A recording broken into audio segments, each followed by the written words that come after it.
Hello guys, আমরা এখন চলে এসেছি অথ 1915-এ, আর এটা আমাদের মধ্যমগ্রাম ব্রাঞ্চ। তো আমরা এখন ভেতরে ঢুকবো। মাম্মাম দেখো পাপার হাত ধরে ভেতরে ঢুকছে।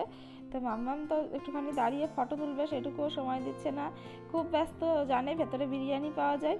তো আমরা ওদের প্রথমবারই আসছি, ফার্স্ট টাইম ট্রাই করবো ওদের বিরিয়ানি। তো চলো ভেতরে যাওয়া যাক।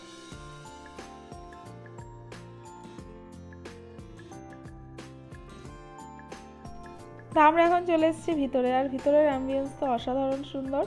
তো আমাদের মাম্মা এখন মেনু কার্ড হাতে নিয়ে নিয়েছে। তো হচ্ছে কী অর্ডার দেবে বুঝতে পারছে না। আবার দেখো ম্যাডাম হচ্ছে মেনু কার্ডটা উল্টো করে ধরেছে, উল্টো করে ধরে এটা খাবো ওটা খাবো করে যাচ্ছে। তো শেষ অবধি আমাকেই মনে হচ্ছে হাল ধরতে হবে। তো চলো আমি এবার অর্ডারটা দিয়ে নিই। তো আমরা যেটা অর্ডার করেছিলাম সেটা হচ্ছে মাটন গ্লাটি কাবাব আর লখনৌ পরাটা, আর তার সাথে অর্ডার দিয়েছিলাম মাটন রান বিরিয়ানি।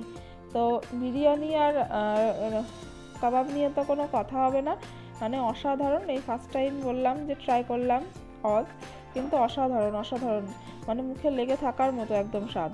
তো দেখো রায়তাগুলোও দারুণ সুন্দর ছিল। আমাদের মাম্মাম তো রায়তাগুলো, মানে বিরিয়ানি বেশি একটা খায়নি, রায়তাগুলোই চেটে চেটে চেটে চেটে খেয়ে গেছে।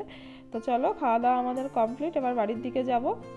তো কাবাব আর পরোটা খেয়ে তারপরে আবার অতটা বিরিয়ানি আমরা শেষ করতে পারিনি, ওই জন্য বিরিয়ানিটা দেখো পার্সেল করিয়ে নিয়েছি। তো এটা কালকে খাওয়া যাবে।